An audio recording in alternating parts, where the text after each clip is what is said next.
Imagínalo. Es el Domingo de Ramos, 29 de marzo de 1861, en los campos helados cerca de Taunton, en el condado inglés de Yorkshire.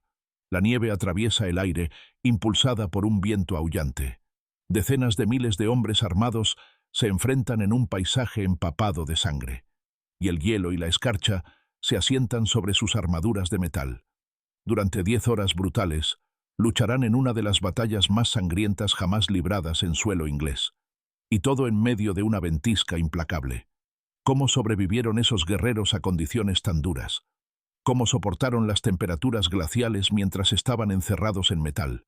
Las respuestas revelan una comprensión sofisticada de las tecnologías de la vestimenta, la planificación estratégica y la resistencia humana que sorprendería a la mayoría de los observadores modernos.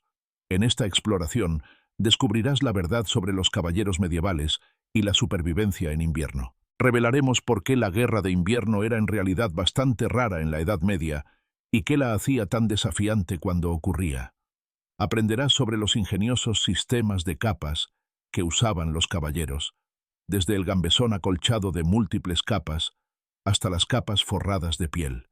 Exploraremos cómo los diferentes tipos de armadura afectaban la capacidad de un caballero para retener el calor y veremos las realidades cotidianas de la vida en un castillo durante los meses más fríos. Pronto mostraremos ejemplos históricos de campañas de invierno excepcionales, incluida la batalla en la tormenta de nieve en Taunton y el enfrentamiento en el lago Peipus helado.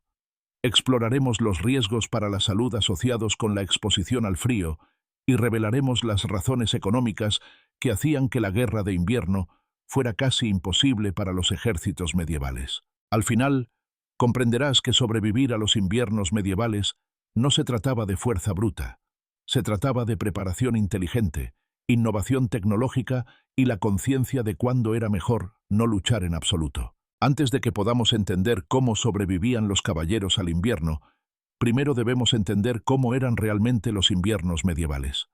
Durante gran parte de la Alta Edad Media, aproximadamente desde el año 950 hasta el 1250, Europa experimentó lo que los climatólogos llaman el período cálido medieval.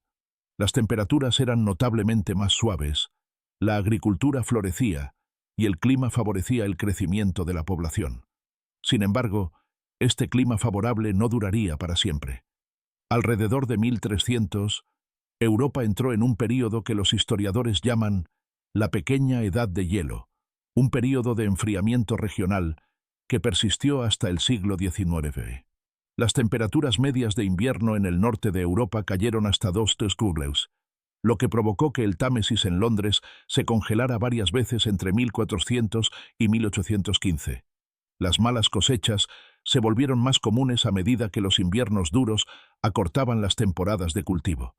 La hambruna azotaba la tierra con más frecuencia. Pero aquí hay un hallazgo sorprendente. Incluso durante el período cálido medieval, la guerra de invierno era rara.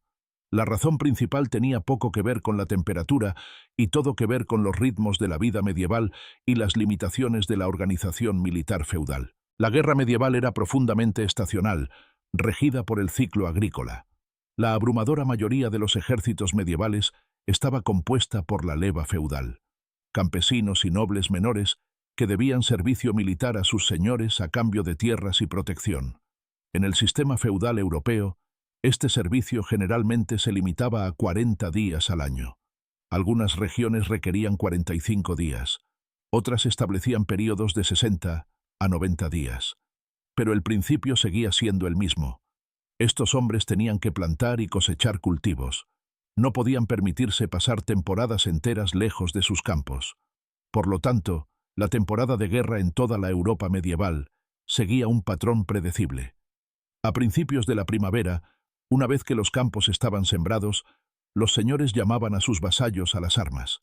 Los ejércitos se reunían y realizaban operaciones durante el verano. Al acercarse el otoño y el tiempo de la cosecha, los hombres debían regresar a casa para recoger los cultivos.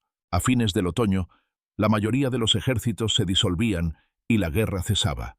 Cuando Guillermo el Conquistador convocó a sus hombres para invadir Inglaterra en 1066, los llamó en verano, pero descubrió que su flota estaba retenida por vientos desfavorables. Al acercarse el otoño, El rey inglés Harold se vio obligado a disolver su ejército para que los soldados pudieran regresar a la cosecha. Esto dejó a Harold vulnerable cuando Guillermo finalmente desembarcó. Un ejemplo perfecto de cómo las necesidades agrícolas dieron forma a la guerra medieval. Sin embargo, los caballeros y los soldados profesionales tenían razones de peso, más allá de los planes de cosecha, para evitar las campañas de invierno. Los desafíos logísticos eran abrumadores. La guerra medieval precedía en gran medida a los convoyes de suministro organizados. Los ejércitos vivían de la tierra, tomando lo que necesitaban del territorio por el que pasaban. Durante el verano y el otoño, esto era factible. Pero el invierno cambiaba por completo esta ecuación. Las reservas de alimentos almacenados disminuían. Y lo más importante, los caballos requerían enormes cantidades de forraje. Un caballo de guerra podía necesitar 32 libras de avena al día, además de acceso a pasto durante 4 a 6 horas. En verano, los caballos podían pastar. En invierno, solo podían comer forraje que había sido previamente cortado y almacenado. Un ejército de miles de caballos agotaría rápidamente las reservas de invierno de cualquier localidad. Los propios caminos se volvían casi intransitables. Los caminos medievales ya eran bastante malos con buen tiempo. En invierno, se convertían en barro helado o quedaban enterrados bajo la nieve. Y luego estaba la moral. Los soldados que acampaban en condiciones de congelación, mojados e infelices, tenían muchas más probabilidades de desertar, enfermar o amotinarse. Los registros históricos describen pérdidas terribles no por la batalla, sino por la hipotermia, las enfermedades y el hambre. En 1300, un tercio de los caballos de la comitiva del rey inglés murió durante una campaña de invierno. Unos años más tarde, más de la mitad se perdió debido al agotamiento y la hipotermia. Todos estos factores combinados hicieron que la guerra de invierno fuera extremadamente rara en la Europa medieval. Cuando ocurría, generalmente era porque circunstancias extraordinarias no dejaban otra opción, o porque un comandante veía una oportunidad estratégica que valía el enorme riesgo y costo. En un momento, veremos algunas de estas excepcionales campañas de invierno, pero primero debemos entender la tecnología que hizo posible la supervivencia, los sofisticados sistemas de capas que mantenían vivos a los caballeros. La imagen que la mayoría de la gente tiene de un caballero medieval omite todo lo que hay debajo de la armadura, y fueron precisamente estas capas ocultas las que permitieron la supervivencia en climas fríos.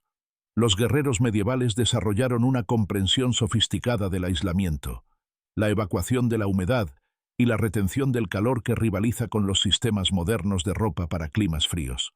La base era el gambesón, también conocido como aquetón, jubón acolchado, pourpoint o jubón de armar.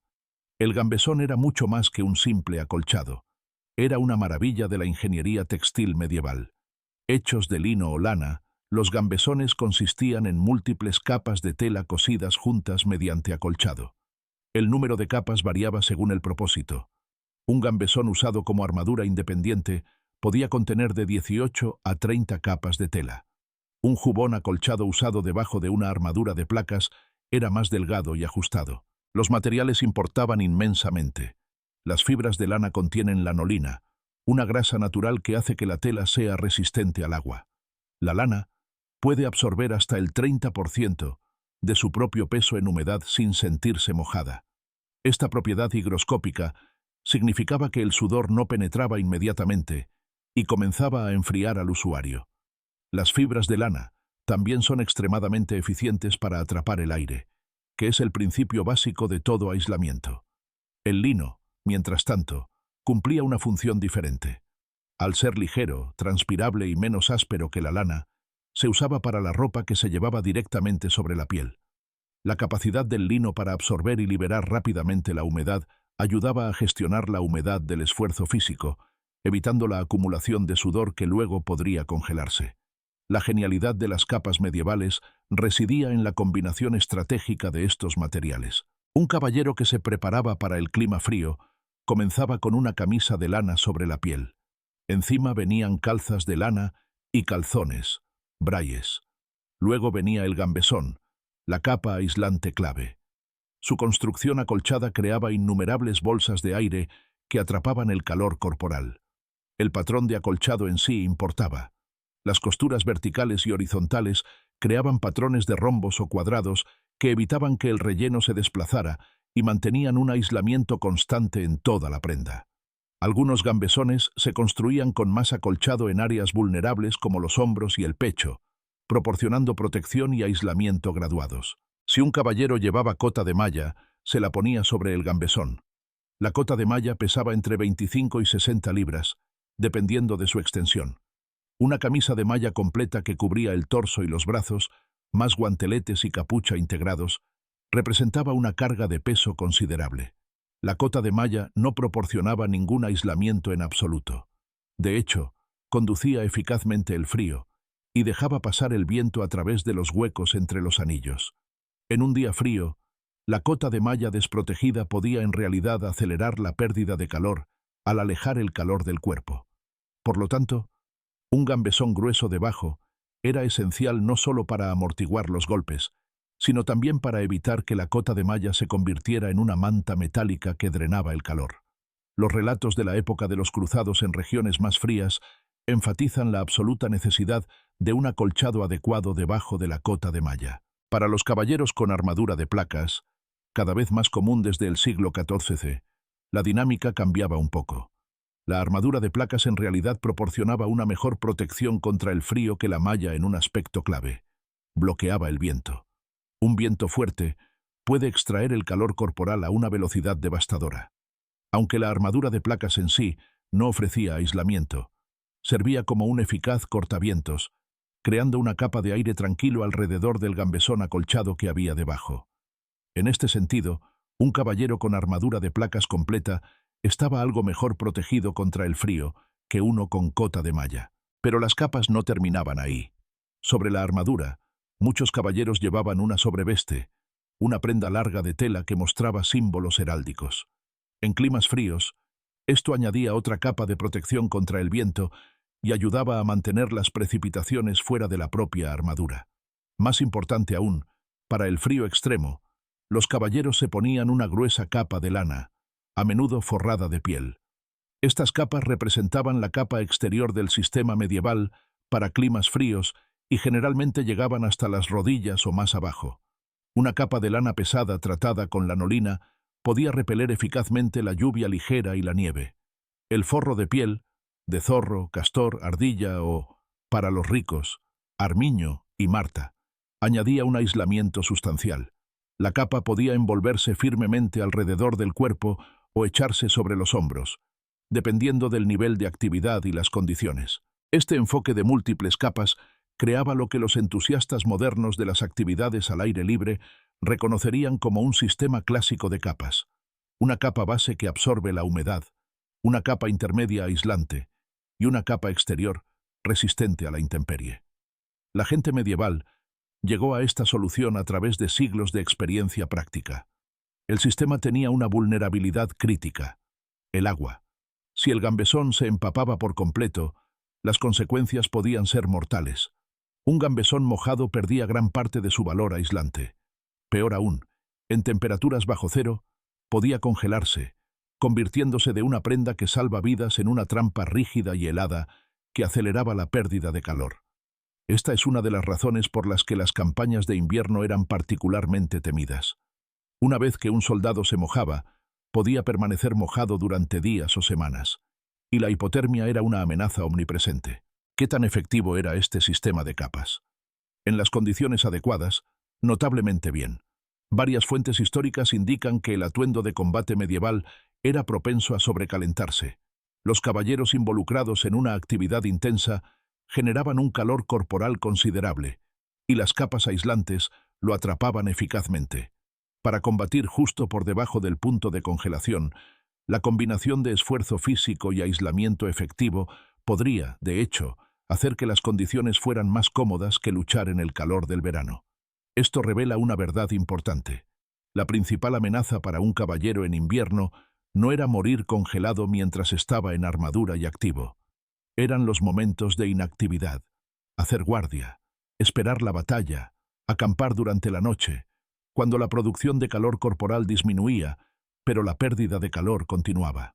Los caballeros medievales sobrevivían al invierno no porque su armadura los mantuviera calientes, El metal no puede hacer eso, sino porque la sofisticada tecnología textil que llevaban debajo y alrededor de esa armadura gestionaba su calor corporal con notable eficiencia. Existe una idea errónea persistente de que la armadura de metal enfriaría más a un caballero en invierno. Este malentendido proviene de una confusión sobre la transferencia de calor. El metal conduce el calor de manera eficiente, lo que significa que se sentirá frío al tacto en condiciones frías. Sin embargo, el caballero no llevaba el metal sobre la piel. Varias capas de tela aislante separaban la armadura del cuerpo. De hecho, la armadura podía proporcionar ciertas ventajas en condiciones invernales. La armadura de placas creaba una coraza exterior que era excelente para bloquear el viento. El viento es uno de los mecanismos más eficaces de pérdida de calor. La gente medieval no tenía el vocabulario científico para describir la sensación térmica, pero entendía sus efectos. La armadura de placas impedía que el viento llegara a las capas inferiores. El gambesón debajo de la armadura se encontraba en un aire relativamente tranquilo, lo que le permitía retener el calor de manera mucho más efectiva. La cota de malla presentaba una situación diferente. Los diminutos espacios entre los anillos permitían el flujo de aire. Un viento fuerte podía penetrar la cota de malla y llegar al gambesón que había debajo.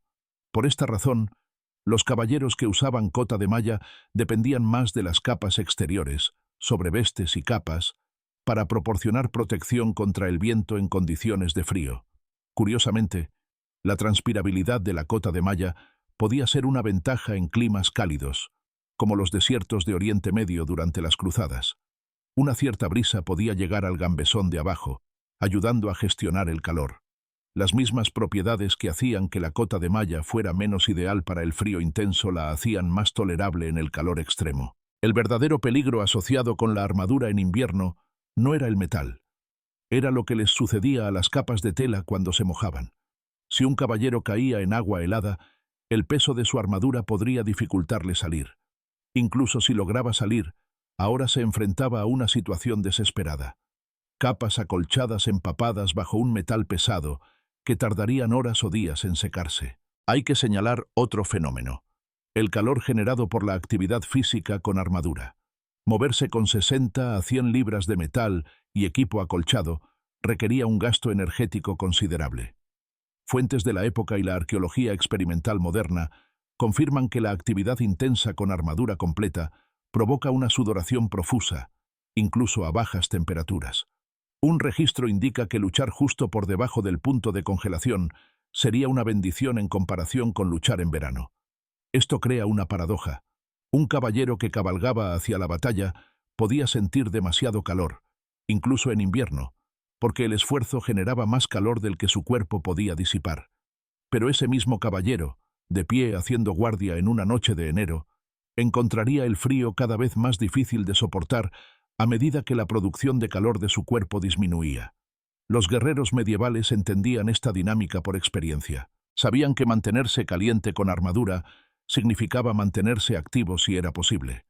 Los soldados en guardia de invierno daban patadas en el suelo, agitaban los brazos y se movían para generar calor.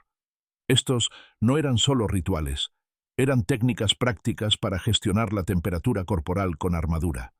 La armadura, si se integraba adecuadamente en un sistema de ropa por capas, no era una carga tan grande en climas fríos como la imaginación moderna podría pensar.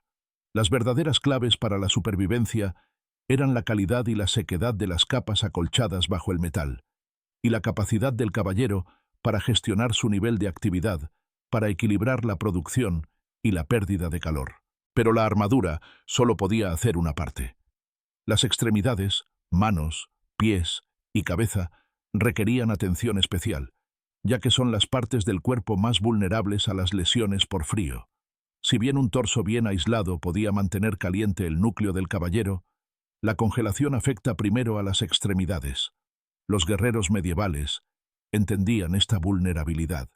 Fuentes históricas indican que la congelación de la piel expuesta se convertía en un problema grave a temperaturas alrededor de 20 grados Celsius.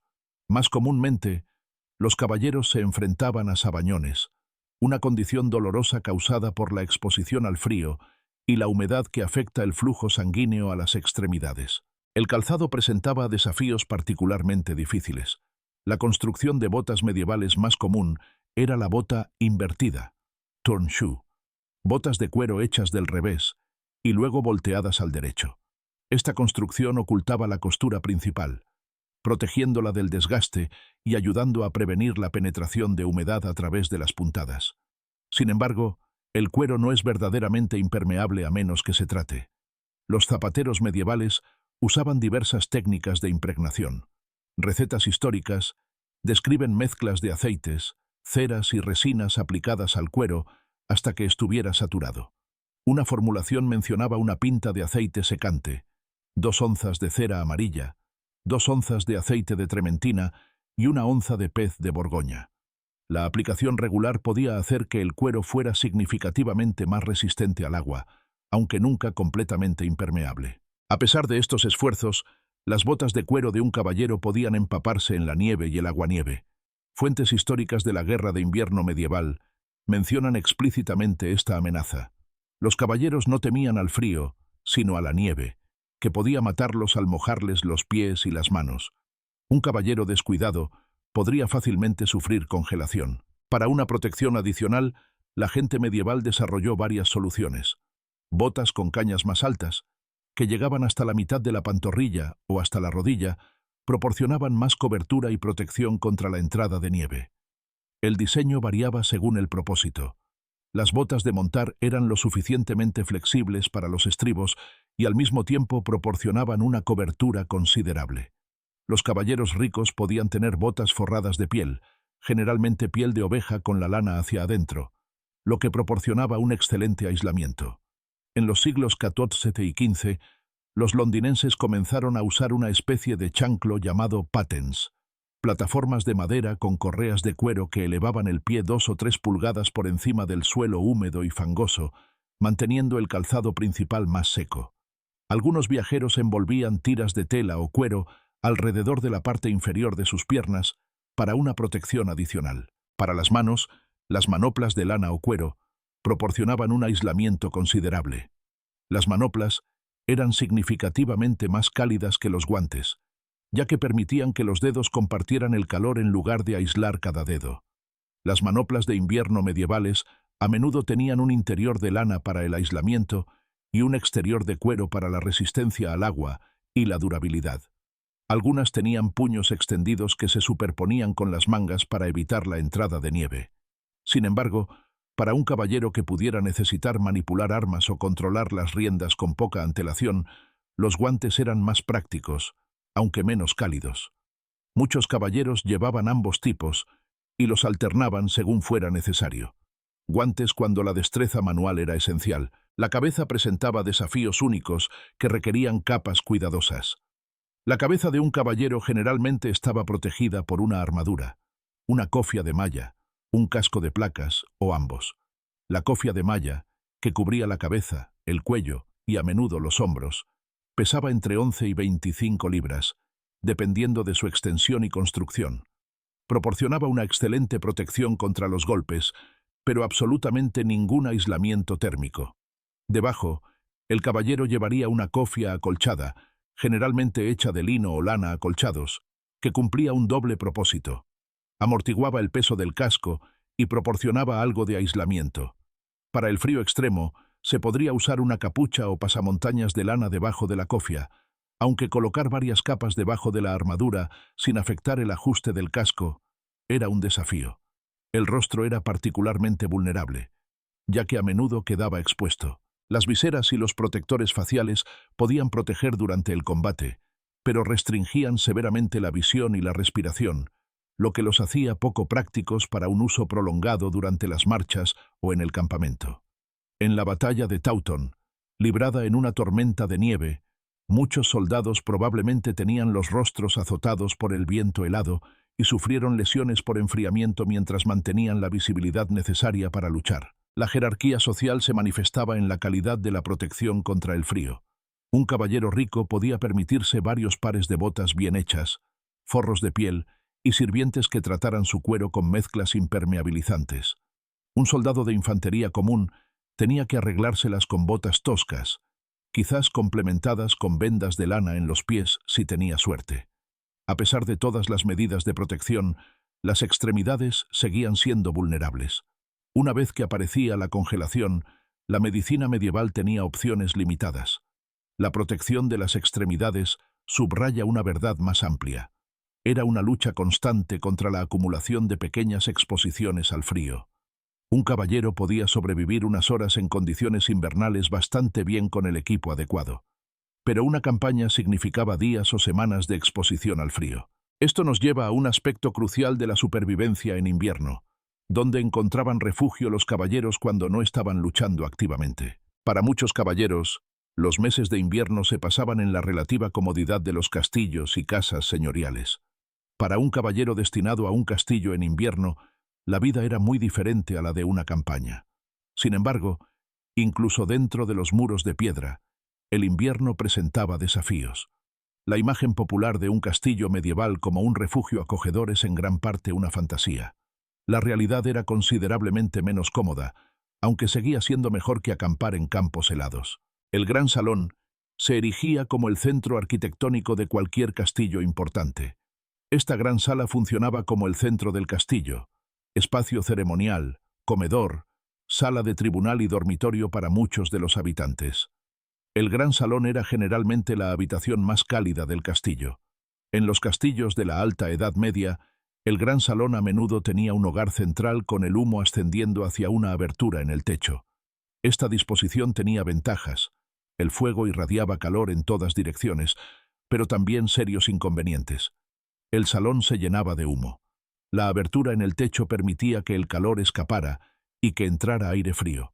Las cámaras laterales no recibían prácticamente nada de calor, lo que las hacía cruelmente frías en invierno. La revolución en la comodidad llegó en los siglos XII y XIII, con la creciente introducción de chimeneas de pared con conductos.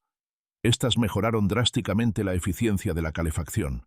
La chimenea de pared canalizaba el humo hacia arriba a través de un conducto dedicado, manteniendo el aire más limpio. La piedra que rodeaba la chimenea absorbía el calor y lo irradiaba de vuelta a la habitación.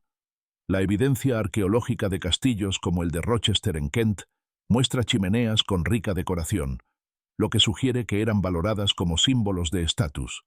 Pero incluso con una chimenea de pared, el gran salón sería frío para los estándares modernos en invierno. Los muros de piedra proporcionaban un excelente valor defensivo, pero un aislamiento pobre.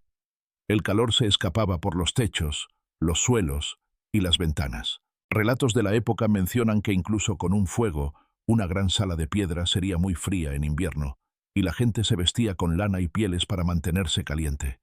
La comodidad en el gran salón existía solo cerca del fuego. Los individuos de alto rango, el señor y su familia, naturalmente ocupaban los asientos más cercanos al fuego. Los miembros inferiores de la casa se alineaban en orden descendente de estatus, con los sirvientes y soldados de más bajo rango más alejados del calor. Para dormir, el gran salón a menudo también servía como dormitorio. Soldados comunes, sirvientes y miembros inferiores de la casa hacían sus camas en el salón por la noche. Los caballeros ocupaban una posición intermedia en esta jerarquía. Dónde dormían dependía de su estatus. En los castillos de la Alta Edad Media, los caballeros podían dormir en el salón con todos los demás. Algunos castillos tenían cámaras dedicadas donde los caballeros dormían juntos. Para el siglo XIII, algunos caballeros podían recibir pequeñas cámaras privadas. La familia del señor tenía el arreglo más cómodo. A partir del siglo XII, los nobles ricos construían cámaras privadas que podían tener sus propias chimeneas. Un lujo inmenso que representaba un costo arquitectónico y artesanal considerable.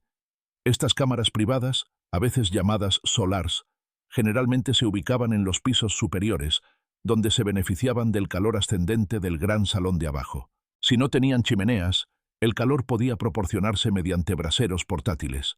Los braseros eran recipientes de metal, a menudo cuencos decorados sobre patas, llenos de carbón vegetal que producía un calor radiante. A diferencia del fuego de leña, el carbón vegetal ardía con un mínimo de humo, lo que lo hacía adecuado para espacios cerrados. Sin embargo, el riesgo de envenenamiento por monóxido de carbono era real, aunque no se entendía en el sentido moderno. Los sirvientes debían vigilar cuidadosamente los braseros y asegurar una ventilación adecuada. Existían otros métodos para mejorar el calor, que representaban la sabiduría acumulada de generaciones viviendo en estructuras de piedra. Los tapices, colgados en las paredes, cumplían propósitos tanto decorativos como prácticos. Añadían una capa de aislamiento que reducía la pérdida de calor a través de los gruesos muros de piedra. El espacio de aire entre el tapiz y la pared creaba un espacio aislante adicional. Algunas cámaras ricas tenían múltiples capas, pieles de animales fijadas directamente a la pared, luego paneles de madera, luego tapices, creando un aislamiento notablemente efectivo para los estándares medievales. Las camas a menudo estaban rodeadas por pesadas cortinas en todos los lados, creando esencialmente una habitación más pequeña dentro de la habitación. Estas cortinas de cama, hechas de lana gruesa o incluso telas forradas de piel para los nobles más ricos, atrapaban el calor corporal del durmiente en un espacio confinado que podía mantenerse razonablemente cálido. Pieles y mantas de lana apiladas en las camas añadían aislamiento adicional. Un noble podría dormir bajo varias capas de mantas de lana coronadas con cubrecamas de piel. Algunos incluso usaban calentadores primitivos, recipientes cerrados de metal o cerámica llenos de agua caliente y envueltos en tela para evitar quemaduras. A pesar de estas comodidades, incluso la cámara privada del señor sería fría para los estándares modernos. Las corrientes de aire penetraban por las ventanas.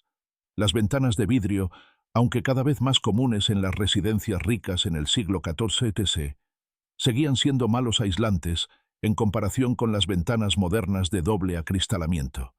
El aire frío se filtraba por los huecos alrededor de las puertas y a través de la propia piedra, que permanecía constantemente fría al tacto.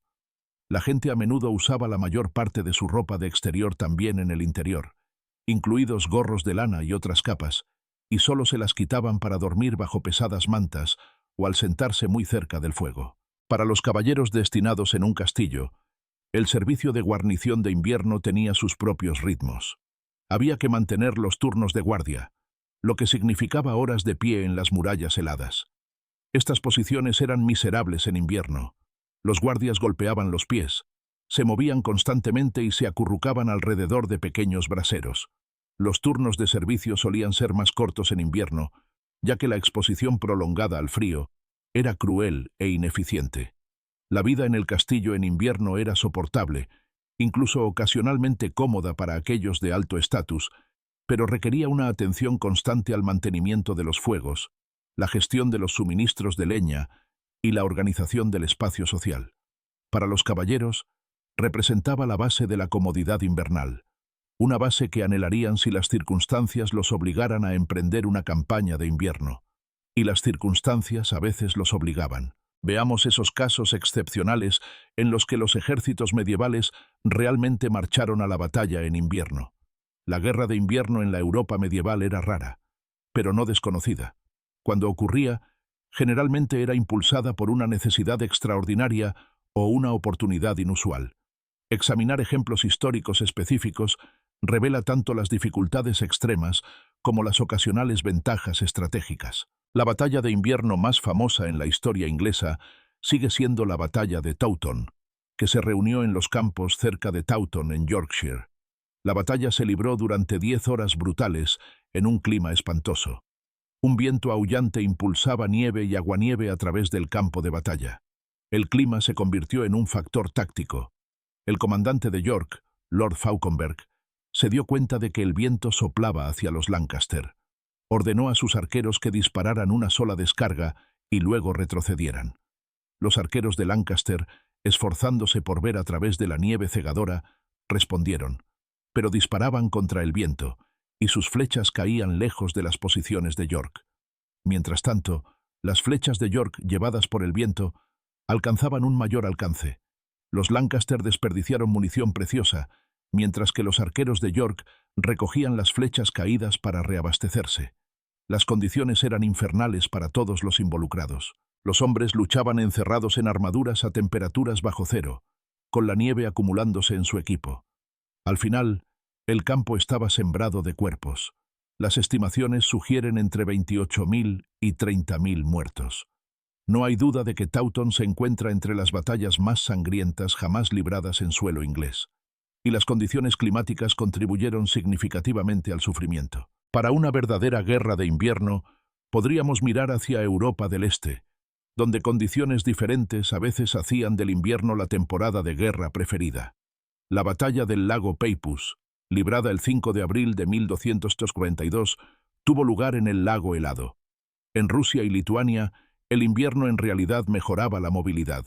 Los extensos pantanos y ciénagas que dificultaban los viajes en verano se convertían en autopistas heladas en invierno, permitiendo el movimiento rápido de las tropas. Los mongoles explotaron este principio durante su conquista de los territorios rusos. La invasión mongola de Kiev tuvo lugar el 6 de diciembre de 1240. Los mongoles preferían avanzar en invierno, cuando los ríos helados servían como autopistas para sus fuerzas de caballería. Las mismas condiciones que hacían que la guerra de invierno en Europa occidental fuera casi imposible, en realidad facilitaban las operaciones mongolas en las estepas y bosques orientales. Las fuerzas bizantinas ocasionalmente lanzaban campañas de invierno cuando la sorpresa estratégica era primordial. Nicéforo Focas dirigió una expedición contra Alepo en diciembre de 962, logrando una sorpresa total. La campaña de Garelano en 1503-1504 proporciona un ejemplo tardío medieval. Las fuerzas españolas mantuvieron operaciones hasta diciembre de 1503 y lanzaron un ataque decisivo el 28-29 de diciembre, cuando las tropas francesas estaban acuarteladas y sin preparación. Pero por cada operación de invierno exitosa, había muchos otros desastres. Los registros históricos están llenos de informes de ejércitos que perdieron más hombres por la hipotermia y el hambre que por la acción del enemigo. Los caballos sufrían de manera particularmente terrible. Un caballo de guerra necesitaba aproximadamente 32 libras de avena al día, además de acceso al heno. En invierno, dependían completamente del grano y el heno almacenados. Un ejército de incluso unos pocos miles de jinetes requeriría enormes cantidades de forraje, que simplemente no existían en la mayoría de las localidades durante el invierno. Los documentos del ejército de las campañas inglesas registran el terrible sufrimiento de los caballos. En 1300, un tercio de los caballos de la comitiva real murió durante una campaña de invierno. Unos años más tarde, más de la mitad se describieron como muertos o demasiado agotados para continuar.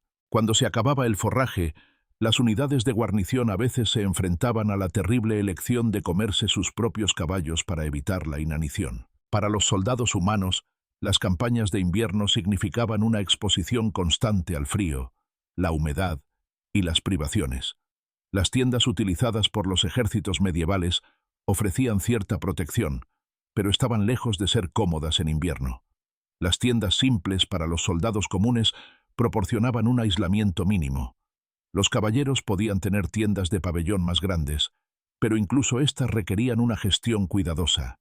El peligro no era solo el frío, sino la interacción del frío con la humedad y el agotamiento. Un soldado podía sobrevivir a una noche fría si estaba seco, bien alimentado y descansado, pero un soldado que estaba mojado, hambriento y exhausto sucumbiría a la hipotermia a temperaturas que no amenazarían a una persona sana. Las campañas de invierno creaban precisamente estas condiciones. Las enfermedades prosperaban en estas condiciones. Las enfermedades respiratorias se propagaban rápidamente. La disentería y otras dolencias digestivas se veían exacerbadas por la mala higiene y los sistemas inmunológicos debilitados. Un ejército que comenzaba una campaña de invierno con una fuerza razonable podía desintegrarse debido a las deserciones, las enfermedades y la hipotermia. Los desafíos logísticos empeoraban todo. La conservación de alimentos dependía del salado, ahumado, secado y encurtido. Los alimentos frescos eran escasos o inexistentes en invierno. Los soldados podían llevar comida para aproximadamente una semana para ellos mismos, pero no para sus caballos. Sin embargo, el invierno era precisamente la época en que la población local tenía menos comida de sobra. Sus propias reservas estaban disminuyendo. Obligar a los campesinos a entregar sus reservas de alimentos de invierno causaba hambruna entre los civiles y generaba un amargo resentimiento. Todos estos factores explican por qué las campañas de invierno eran excepcionales en lugar de rutinarias. Los mongoles tuvieron éxito en parte porque su sociedad estaba organizada en torno a la caballería y sus caballos eran razas esteparias resistentes. Las expediciones de invierno bizantinas eran incursiones cortas en lugar de campañas prolongadas. La batalla de Tauton no ocurrió porque alguien quisiera una batalla de invierno, sino porque la crisis política no dejaba otra opción. Para la guerra medieval ordinaria, el invierno era el momento de detener las operaciones, retirarse a los cuarteles de invierno y esperar la primavera. Este ritmo estacional no era cobardía, era una adaptación racional a las realidades tecnológicas y logísticas. A pesar de todas las medidas de protección, los guerreros medievales aún enfrentaban las duras realidades médicas de la exposición al frío. Cuando el sistema de capas fallaba, cuando el equipo se empapaba, cuando el refugio era inadecuado o cuando la exposición simplemente duraba demasiado, el cuerpo humano alcanzaba sus límites. La medicina medieval carecía del conocimiento y las herramientas para tratar eficazmente las lesiones por frío. La congelación representa la forma más grave de lesión por frío. Ocurre cuando el tejido realmente se congela. Las extremidades son las más vulnerables, ya que el cuerpo prioriza el mantenimiento del flujo sanguíneo al núcleo. Fuentes históricas sugieren que la congelación se convertía en un problema significativo a temperaturas alrededor de 20 grados, aunque podía ocurrir a temperaturas más altas si la exposición era prolongada. La gente medieval reconocía los síntomas. La piel se volvía blanca o gris, pérdida de sensibilidad, eventualmente ennegrecimiento y muerte del tejido. Una vez que la congelación era avanzada, la medicina medieval poco podía hacer. Sin conocimiento del control de infecciones y con técnicas quirúrgicas limitadas, la congelación severa a menudo conducía a la gangrena. Se podía realizar una amputación, pero las tasas de infección quirúrgica eran altas. Más comunes que la congelación eran los sabañones, históricamente conocidos como pernio. Los sabañones aparecen después de la exposición al frío y la humedad. El flujo sanguíneo a la piel se ve afectado, causando enrojecimiento, picazón, inflamación y, a veces, ampollas. Aunque menos graves que la congelación, los sabañones eran dolorosos y podían infectarse. Quizás más peligrosa era la hipotermia, una caída en la temperatura corporal central que ocurre cuando la pérdida de calor supera la producción de calor. La hipotermia es insidiosa. En las primeras etapas, la víctima experimenta escalofríos intensos. A medida que la temperatura central sigue cayendo, los escalofríos pueden cesar, lo que los observadores medievales podrían haber interpretado como una recuperación, cuando en realidad señalaba un empeoramiento de la condición. Sigue la confusión y el letargo. En casos graves, la víctima cae en la inconsciencia y muere. La gente medieval era consciente del peligro de la exposición extrema al frío, pero no tenía una comprensión clara de la hipotermia como una condición médica específica. Los registros históricos mencionan a soldados que mueren mientras duermen por el frío, lo que probablemente representaba muertes por hipotermia. La interacción entre el frío y la humedad era particularmente mortal. Un gambesón mojado a temperaturas bajo cero podía congelarse. Los soldados que caían en arroyos helados, incluso si salían, enfrentaban una hipotermia inmediata que amenazaba sus vidas si no podían quitarse la ropa mojada y calentarse rápidamente. En una campaña, esto era a menudo imposible. Además de las lesiones directas por frío, las condiciones invernales facilitaban otros problemas de salud. Las enfermedades respiratorias prosperaban en climas fríos y en cuarteles de invierno abarrotados y mal ventilados. Lo que hoy conocemos como gripe, resfriado común y neumonía eran amenazas constantes. Un soldado debilitado por una enfermedad respiratoria era entonces más vulnerable a las lesiones por frío, creando un círculo vicioso. La desnutrición empeoraba todo. Las campañas de invierno inevitablemente significaban dietas inadecuadas. Los soldados desnutridos tenían menos energía para generar calor corporal, sistemas inmunológicos más débiles y una curación más lenta. En muchas campañas de invierno, las enfermedades y la hipotermia mataron a muchos más hombres que la acción del enemigo. Durante las operaciones, el lento desgaste de las condiciones invernales reducía la fuerza de un ejército. Las tasas de deserción aumentaban a medida que los soldados simplemente se iban a casa. Los comandantes medievales entendían que el invierno mataba a los ejércitos. Este conocimiento informaba la decisión estratégica de evitar las campañas de invierno siempre que fuera posible. Para los caballeros y nobles, la riqueza proporcionaba cierta protección. Un mejor equipo y acceso a un mejor refugio ayudaban. Pero incluso el caballero más rico seguía siendo vulnerable. Si su gambesón se mojaba y se congelaba, si su caballo moría, si se acababan los suministros de comida, su costosa armadura ofrecía poca protección contra la hipotermia y la inanición. Las realidades médicas reforzaban lo que la logística y la economía ya dictaban. El invierno no era tiempo para la guerra. Los costos en sufrimiento humano eran simplemente demasiado altos para las ventajas estratégicas obtenidas. Esto nos lleva a la última pieza del rompecabezas: las estructuras económicas y sociales que hacían que la guerra de invierno fuera fundamentalmente incompatible con la sociedad medieval. Hemos explorado los desafíos técnicos y médicos de la guerra de invierno, pero para entender completamente por qué los ejércitos medievales rara vez marchaban a la batalla en invierno, debemos considerar las estructuras económicas y sociales que sustentaban la sociedad medieval. La guerra de invierno no solo era difícil, era económicamente ruinosa y socialmente insostenible. La base de la organización militar medieval era el sistema feudal de tenencia de tierras y obligaciones. Los señores otorgaban tierras a los vasallos a cambio de servicio militar. Este servicio era limitado, generalmente a 40 días al año, aunque la duración exacta variaba. El principio se mantenía. El servicio militar era limitado, no ilimitado. Esta limitación tenía profundas implicaciones. Un señor que planeaba una campaña tenía que calcular si podía lograr sus objetivos dentro del tiempo de servicio que le debían sus vasallos. Para operaciones defensivas o incursiones rápidas, 40 días podrían ser suficientes. Para campañas prolongadas, era totalmente inadecuado. Es por eso que los monarcas medievales dependían cada vez más de soldados profesionales pagados. Sin embargo, mantener soldados pagados durante el invierno era costoso, y la mayoría de los reinos medievales carecían de los recursos fiscales para grandes ejércitos. La limitación del servicio feudal estaba ligada a la economía agrícola. Los campesinos, que constituían la mayoría de los ejércitos medievales, tenían que plantar cultivos en primavera y cosecharlos en otoño.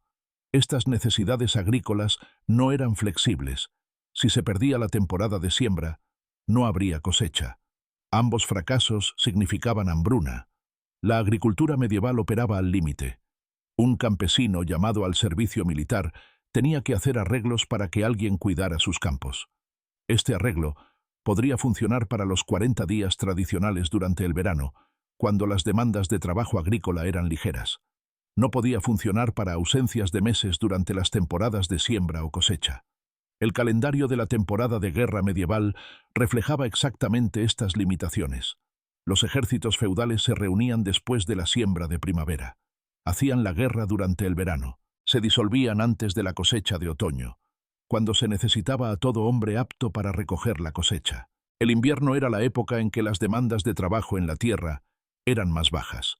Desde el punto de vista laboral, el invierno podría parecer ideal para la guerra, pero el invierno era la época en que las comunidades vivían de los alimentos almacenados de la cosecha anterior. Esas reservas tenían que durar hasta la próxima cosecha, aproximadamente de 9 a 10 meses. Un ejército que llegaba en invierno y exigía comida destruiría este cuidadoso equilibrio. Los campesinos obligados a entregar sus reservas de alimentos de invierno pasarían hambre antes de la siembra de primavera. Los comandantes medievales entendían que requisar las reservas de alimentos de invierno no solo creaba dificultades inmediatas, sino también una catástrofe en cascada. Además, la economía de la guerra misma se volvía prohibitiva en invierno. La guerra medieval era cara, pero el invierno multiplicaba los costos. Los soldados requerían un pago más alto. El equipo se desgastaba más rápido. Los caballos requerían forraje costoso en lugar de pasto gratuito. Las pérdidas médicas por hipotermia aumentaban. Los costos de transporte se disparaban. En verano, los caminos eran transitables con carros ordinarios. En invierno, las mismas rutas podían requerir equipo especializado, más animales de tiro y más tiempo. Algunas rutas se volvían completamente intransitables. Todas las operaciones militares requerían un análisis de costo-beneficio. Las campañas de verano podían pasar esta prueba. Las campañas de invierno rara vez lo hacían, porque los costos eran mucho más altos, mientras que las ganancias potenciales generalmente no eran mayores. También existía una dimensión moral y consuetudinaria. La guerra medieval operaba dentro de ciertos límites consuetudinarios. Había temporadas para la guerra y temporadas para la paz.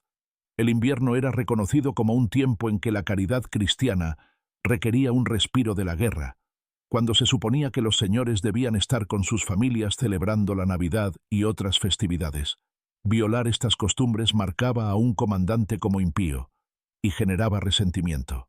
Todos estos factores, las limitaciones del servicio feudal, las necesidades agrícolas, la economía del almacenamiento de alimentos, el aumento de los costos y las costumbres sociales, se combinaron para crear un sistema en el que la guerra de invierno era excepcional por diseño. La sociedad medieval estaba organizada para permitir la guerra de verano y hacer que la guerra de invierno fuera casi imposible. Cuando entendemos esto, podemos apreciar que la pregunta ¿cómo sobrevivían los caballeros medievales a los inviernos más duros con armadura completa? Contiene una suposición oculta. La pregunta asume que los caballeros marchaban regularmente a la batalla en duras condiciones invernales. En realidad, el sistema medieval estaba diseñado precisamente para evitar eso. Los caballeros sobrevivían a los duros inviernos no principalmente a través de un equipo o tácticas superiores, sino al no estar afuera con armadura en los inviernos más duros. Sobrevivían estando en sus castillos, junto a sus fuegos, comiendo comida almacenada y esperando la primavera. La respuesta de la sociedad medieval a la guerra de invierno fue elegante en su simplicidad. No la hagas. Espera a la primavera. Este ritmo estacional de la guerra no era una limitación causada por la falta de coraje o habilidad. Era una adaptación racional y necesaria a las realidades económicas, sociales, agrícolas y ambientales de la vida medieval. La pregunta de cómo sobrevivían los caballeros medievales a los inviernos más duros con armadura completa nos ha llevado a una exploración que desafía muchas suposiciones comunes. Hemos descubierto que la imagen de caballeros abriéndose paso habitualmente a través de ventisqueros con armaduras de metal es en gran parte un mito. La realidad era mucho más matizada y revela la sofisticación de la sociedad medieval de maneras inesperadas. Los caballeros medievales sobrevivían a los duros inviernos a través de un enfoque de múltiples capas, tanto literal como figurativamente. Literalmente, emplearon tecnologías de vestimenta sofisticadas, ropa interior de lino para evacuar la humedad, jubones acolchados de múltiples capas para el aislamiento, armaduras que servían como cortavientos y capas de lana forradas de piel como capa exterior. Este sistema de capas demostró una comprensión práctica de los principios de aislamiento que los entusiastas modernos de las actividades al aire libre reconocerían. Figurativamente, su estrategia de supervivencia también tenía capas. La primera capa era la evasión. Los sistemas militares y agrícolas medievales estaban organizados para prevenir la guerra de invierno en primer lugar. Las obligaciones del servicio feudal estaban alineadas con las temporadas de siembra y cosecha. Los costos económicos de las campañas de invierno eran prohibitivos. Las costumbres sociales y las observancias religiosas reforzaban el ritmo estacional. Cuando ocurría la guerra de invierno, la supervivencia dependía de varios factores. Proteger las extremidades de la congelación requería calzado de calidad con impermeabilización, manoplas o guantes y cubiertas para la cabeza. Encontrar un refugio adecuado marcaba la diferencia entre sobrevivir al invierno y sucumbir a él. La vida en el castillo, aunque fría para los estándares modernos, proporcionaba fuegos y muros contra el viento. Vimos que la armadura en sí no era una carga tan grande en invierno como la imaginación moderna podría pensar. La armadura de placas bloqueaba eficazmente el viento y en realidad ayudaba a retener el calor. Incluso la cota de malla se podía gestionar con prendas exteriores adecuadas. Los verdaderos peligros eran la humedad.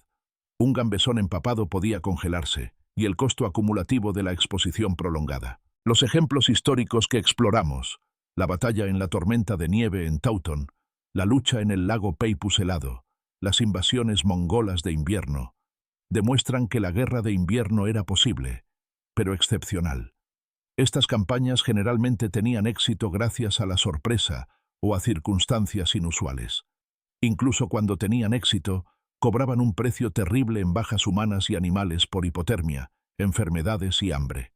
Las limitaciones de la medicina medieval significaban que las lesiones por frío, una vez sufridas, tenían malos resultados.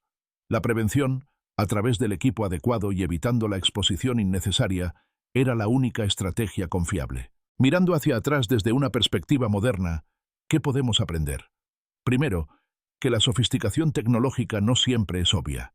El jubón acolchado encarnaba principios de aislamiento que siguen siendo válidos hoy en día.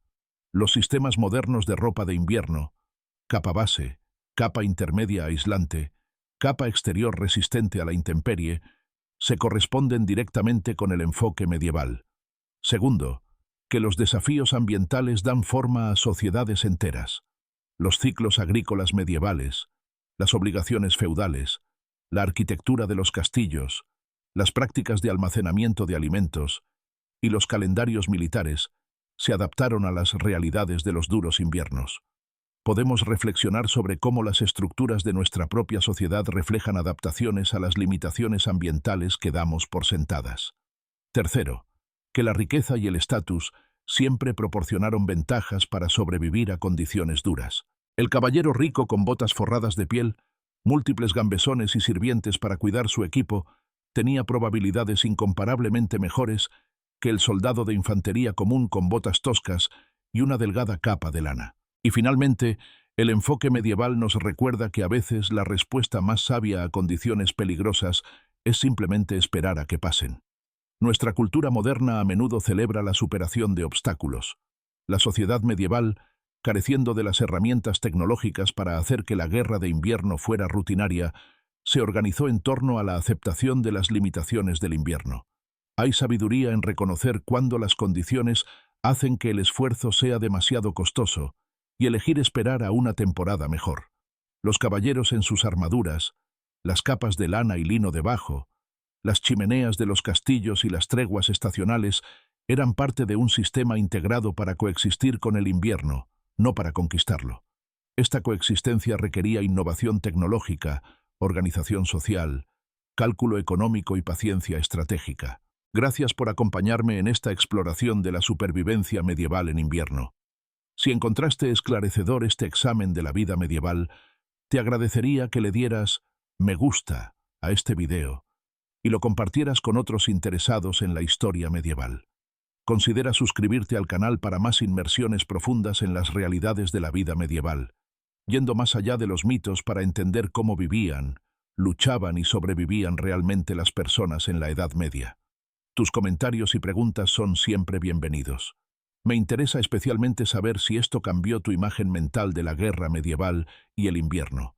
Hasta nuestra próxima exploración histórica, mantente abrigado, mantente curioso, y recuerda que el pasado fue tanto más duro como más ingenioso de lo que a menudo imaginamos.